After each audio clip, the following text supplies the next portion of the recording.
Traffic na naman sa Ragay City. Yan.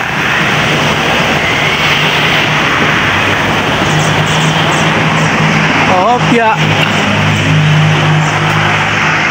Traffic na naman.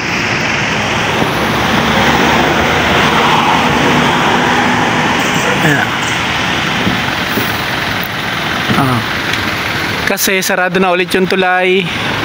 One way na ulit yung tulay na ginagawa sa Lower Santa Cruz. Ayan. Kaya traffic na naman. Ayan. Ingat sa lahat ng bumabiyahe. Ayan. May madadaanan kayong one way dito sa Lower Santa Cruz, Saragay. So, yun lang. Peace out.